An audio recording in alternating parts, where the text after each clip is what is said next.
This is already my house. If you don't like it, feel free to leave," my mother-in-law declared. When I returned home, I was shocked to find my estranged mother-in-law there, spouting such audacious words. "What?" I exclaimed, utterly bewildered. I had been in Hawaii for my sister's wedding, away from home for 3 nights and 4 days. Somehow, during my absence, my mother-in-law had moved in and taken up residence. And the mastermind behind this move? None other than my husband, her son.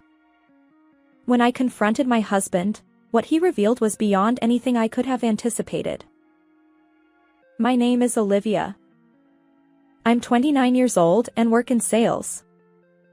During my student days, I was dedicated to my studies and landed a job at a major insurance company right after graduation. People often refer to me as a career woman, and it's true. I love my work and give it my all every day. However, my romantic life has been a complete failure. I've never had a proper relationship with the opposite sex. But even for someone like me, a turning point arrived. On that particular day, my schedule was packed with client appointments, making it an unusually hectic day. I needed to visit a client's home to finalize a contract, but I barely made it out of the office in time.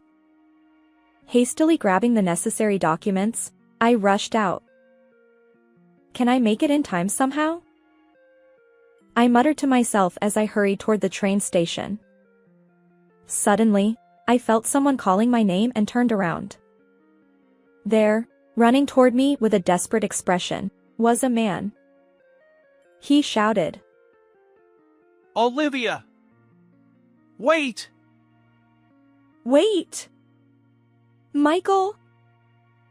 It was Michael, a colleague who worked in the same department.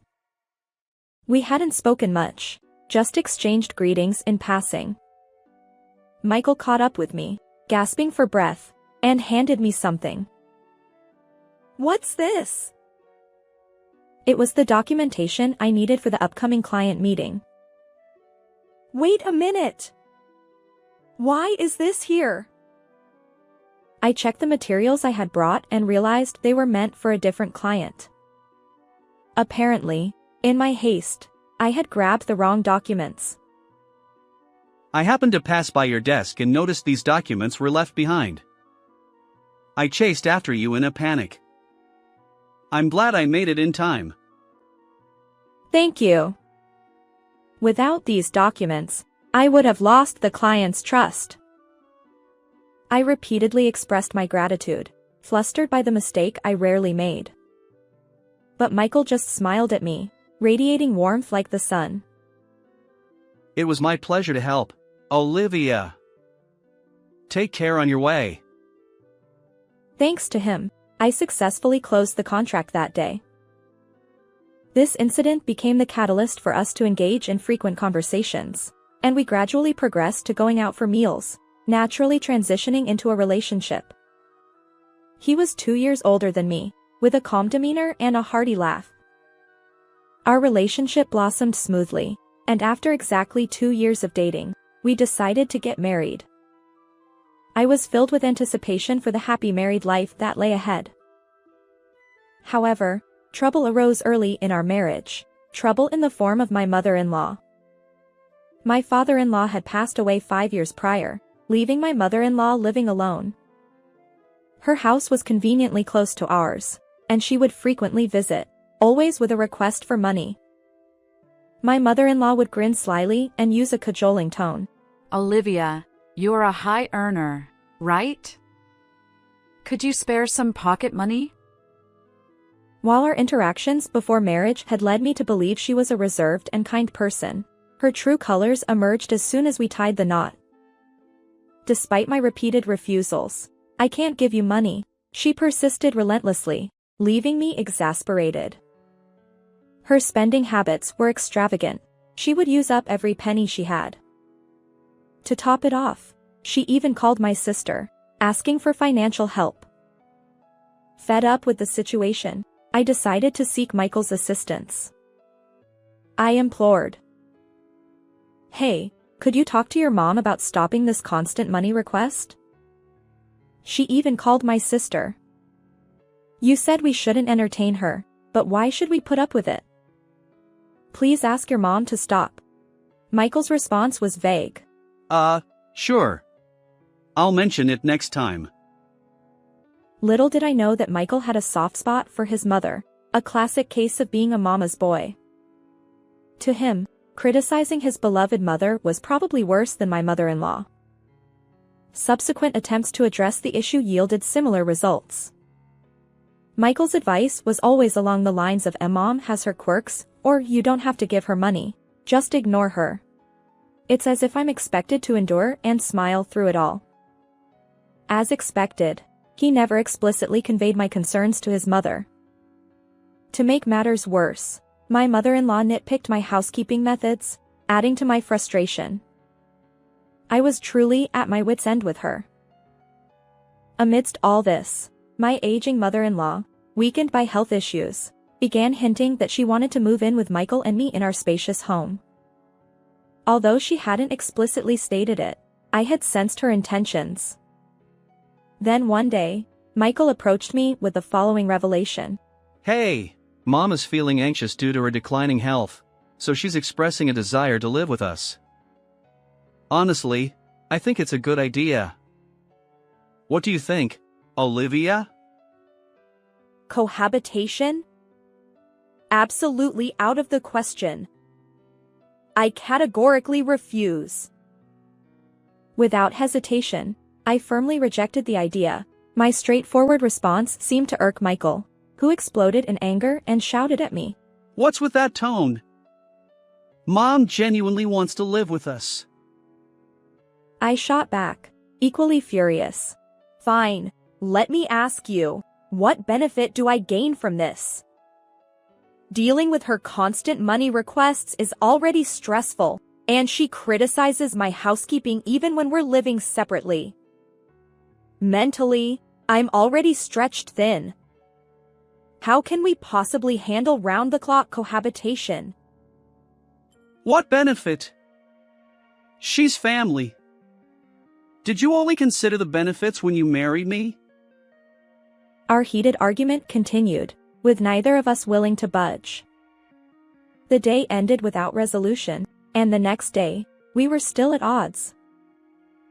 Amidst all this, my sister's wedding in Hawaii was fast approaching, and I was busy preparing, choosing dresses and making arrangements. Our parents had tragically passed away in a car accident 3 years ago, and with other relatives distant, my sister remained my only blood-related family. Her name is Sophia, 3 years older than me. We've always been close since childhood, able to share anything even when it was difficult to discuss with our parents. When I heard about my beloved sister's upcoming wedding, I felt joy as if it were my own celebration. I eagerly looked forward to the wedding day. Since my sister's wedding date had been set before Michael and I got married, he wouldn't be attending. I was the only one scheduled to be there. About 5 days into our ongoing argument, Michael surprised me by apologizing. I'm sorry. I went too far. If you don't want cohabitation, we won't do it. Huh? I was taken aback. His words brought relief, and I replied, "Thank you. I apologize for being forceful." Yeah, it's okay. By the way, Sophia's wedding is coming up, right? You'll be in Hawaii for 3 nights and 4 days. Have a great time. His smile warmed my heart, and I responded, "Thanks. I'll take lots of photos and videos." And so, we reconciled, looking forward to my sister's wedding and enjoying peaceful days together. The long-awaited wedding day arrived. The venue, with its large windows overlooking the beautiful Hawaiian Sea, was enchanting. My heart swelled as I watched my sister in her stunning wedding dress, and tears flowed freely as I witnessed her radiant smile. Sophia's husband, David, whom I had met several times before, was a reliable and wonderful person. With David by her side, I knew my sister would be well taken care of. I wholeheartedly celebrated their union. After the wedding, I thoroughly enjoyed sightseeing in Hawaii during my 3-night, 4-day stay. Finally, I returned home. "I'm back," I called out as I opened the front door of our house. To my surprise, there stood my mother-in-law. "Olivia, welcome home," she said, her tone gruff. Were you here?" I stammered. She snorted. "Of course. This is my home now too. Serve me well, won't you?" Her words left me dumbfounded. "What?" I managed to reply, my mind racing. I hurried into the living room, where Michael was lounging on the sofa. "What's going on? Why is your mom here? We agreed not to cohabit." I confronted him. Michael nonchalantly responded, You're making a fuss. The cohabitation thing was a lie. While you were in Hawaii, I moved her stuff in. From today, the 3 of us will live together. My anger surged.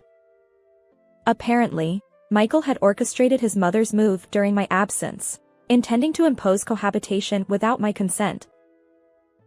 "What's that? You deceived me."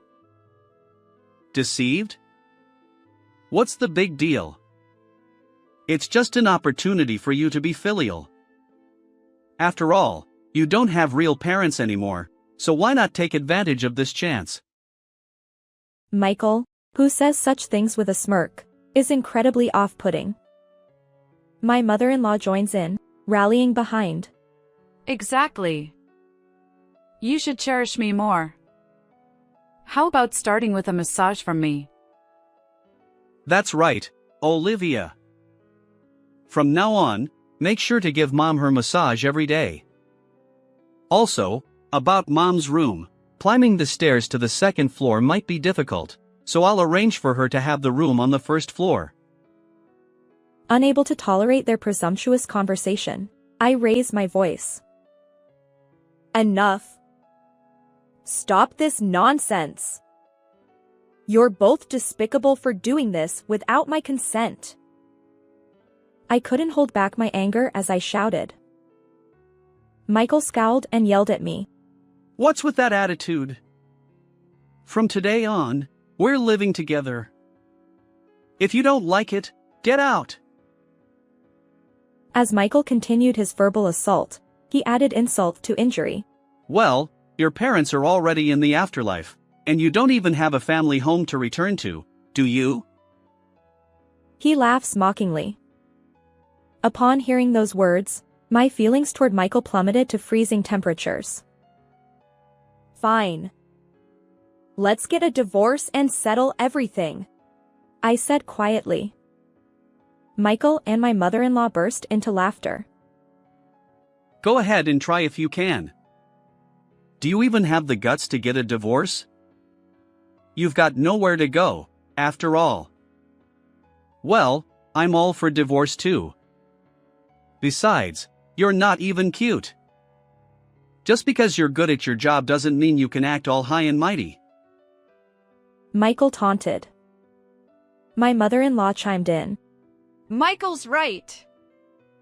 You earn money, but you never give me any allowance. You're so rebellious. A wife like you should leave immediately." I had already resolved to cut ties with these people, so I remained silent, ignoring their continued verbal abuse. Taking advantage of my silence, they continued their tirade, but I paid them no mind. Instead, I reached into my bag, pulled out my phone, and made a call to someone. The ringing tone echoed, and I waited patiently for the other end to pick up. Michael, puzzled, asked, Huh? Who are you calling? Just as he spoke, the person on the other side answered, and I began my conversation. Hello, Sophia? Yes, the person I dialed was my sister, Sophia. Thank you so much for coming to my wedding. Have you made it home? Yeah, I'm back. It was truly a beautiful wedding. Congratulations again. But there's something I've decided. I've been worried about you, so I wanted to tell you right away. As I spoke, both Michael and my mother-in-law watched with bated breath. I've decided to get a divorce from Michael. And about the house. It's too big for just me, and there are no plans for reconstruction. So, I'll take care of the whole property. I declared loudly. My announcement left Michael and my mother-in-law in shock. What? They exclaimed. Sophia, delighted by my decision, assured me. If there's anything I can do to help, just let me know. I thanked her and hung up the phone. At that moment, Michael hurled insults at me. What the hell are you saying? Are you planning to bulldoze the entire property? Ridiculous! My mother-in-law chimed in. Exactly. Besides, isn't Michael the legal owner of both the land and the house? You can't just decide something like that on your own. Caught off guard by my mother-in-law's words, Michael stammered. Well, that's... Ignoring their puzzled expressions, I asserted firmly. There seems to be a misunderstanding. I am the legal owner of this house and the land. What? Wait, that can't be true. Michael told me he was the owner. She looked at Michael, seeking confirmation. Right? You are the owner, aren't you? Michael remained silent, avoiding eye contact. I addressed him quietly. Michael, I suspected as much. You've been lying to your mom about being the owner. Why would you do that? Frustrated, Michael blurted out. Because you earn more than I do. The loan approval for this house hinged on my salary, but it didn't go through. Eventually, you became the legal owner. My pride as a man was hurt. So, I kept up the facade with Mom. You pretended to be the owner to bask in her praise. I retorted. Michael mumbled. Yeah, that's right. The lie snowballed, and I started believing it myself. Michael and I work at the same company, but our roles are quite different. I'm in sales, while Michael is in an administrative position. The salary gap between us is significant. Thanks to the support of those around me, I consistently achieve results, earning a substantial salary that qualifies me as a high earner within the company. However, Michael's pay is honestly quite low, considering we work for the same organization. Interestingly, there are other administrative staff members who receive decent salaries. Michael, on the other hand, lacks motivation and often seems content to wait for instructions. Even when he's capable of handling tasks, he readily delegates them to junior colleagues. While he maintains a pleasant demeanor, it's clear that he isn't highly regarded within the department. Michael belittles administrative roles, often slacking off, yet he expresses no desire to transfer to other departments or seek better paying opportunities elsewhere. He constantly reminds me that promotions lead to immediate pay increases and that administrative positions offer stability compared to the fluctuating earnings of sales roles. Given the substantial salary disparity, splitting our daily expenses evenly wasn't feasible. Consequently, I shouldered not only the home loan but also most of our living expenses. My mother-in-law, under the impression that Michael built this house, had often praised him. Now, faced with the shocking truth, she stood there dumbfounded. But soon, her expression shifted to one of panic, and she urgently questioned me. Wait, Wait! You're not serious about selling the entire property, are you? What will happen to Michael and me? I was planning to move in here, and I've already started the process to vacate my previous home. I don't know. Michael and I are getting a divorce, so we're no longer family. As for the future, that's something you and Michael will have to figure out. My cold response left Michael clinging to me. Desperation etched on his face. He pleaded. Let's reconsider the divorce. I messed up earlier. Got carried away. Olivia, I need you. Divorce is out of the question. Perhaps finally sensing the gravity of his situation, he clung to me. But I sighed heavily. Do you think an apology erases everything? I can't continue as your wife. I don't even want to see your face. For now, I'll stay at a hotel, but rest assured, I'll proceed with selling the house and land. As I spoke, both of them turned pale, trembling. I'll give you some time to move out. You can't do it overnight. But if you continue living here without taking any action, I'll take legal measures to evict you. Find your next place soon. With that, I picked up my essentials and left the house. Michael called out. Wait!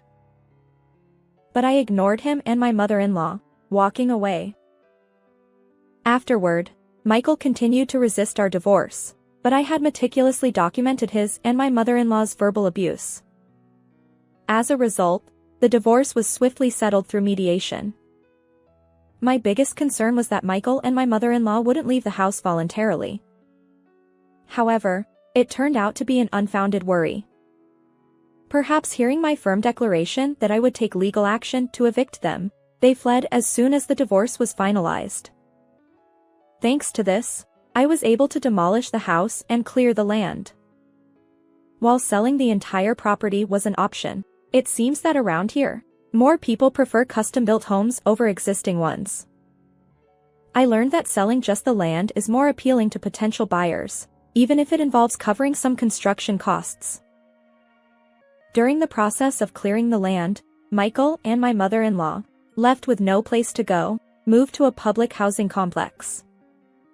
Meanwhile, I found a new home, completed my move, and simultaneously decided to quit my job. I left my job for 2 reasons. First, I couldn't bear the thought of remaining in the same workplace as Michael, and second, my new residence was quite far from the company.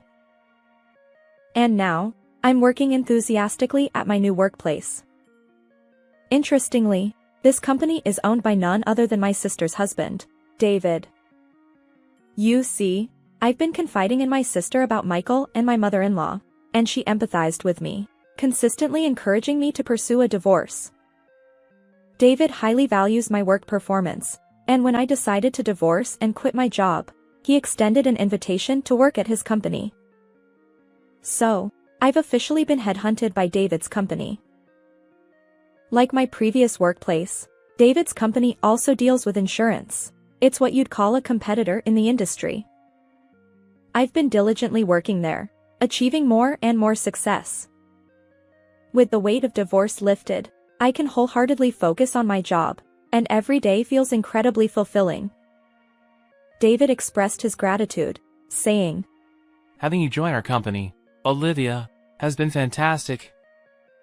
Your reputation with clients is outstanding, and you keep securing contracts one after another. Thank you so much. His praise only fueled my determination, and I continue to work diligently day by day. It seems that my reputation has also reached my previous company. Realizing they let go of a talented employee, the company is now desperate to recover. Although it's an industry with frequent job changes, Michael's situation, leaving due to marital issues, has made him a pariah among colleagues. As Michael became isolated, his inability to perform work efficiently became evident. While he had previously excelled at pretending to work with his cheerful demeanor and personality, Without those traits, he revealed himself as a mediocre mid-level employee lacking motivation and initiative. The tasks he could handle dwindled rapidly, and he became even more isolated. Unable to withstand the judgmental glances from everyone, Michael finally resigned. Despite considering a job change to administrative roles, it didn't go smoothly for him. I learned from former colleagues that he and my mother-in-law are now living a frugal life together. My mother-in-law seems to have started working part-time, but being inherently lazy, she didn't quite understand the concept of working in society. She'd casually skip work without notice, and unsurprisingly, she was promptly fired. She reached out to me once over the phone, seeking help. Olivia, please! Can't you reconcile with Michael? I can't bear this impoverished life anymore. Michael is always irritable and yells at me.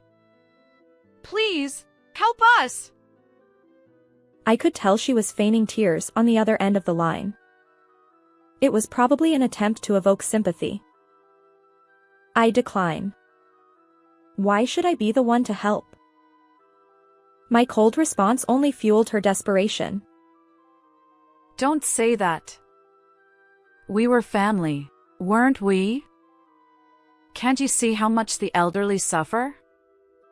If reconciling with Michael is difficult, at least give us some money.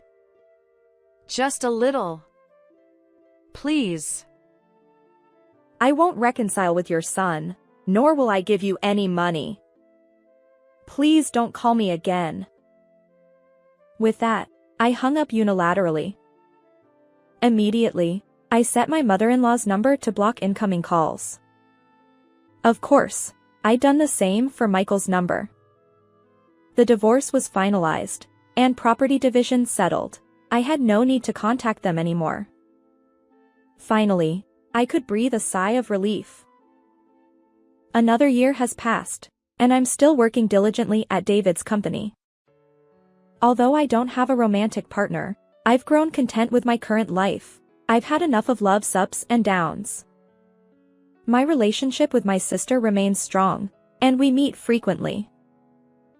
Recently, my sister revealed that she's expecting a baby, and I eagerly await the new addition to our family. One day, while visiting the area where I used to live during my marriage to Michael, I witnessed a disheveled man under a bridge.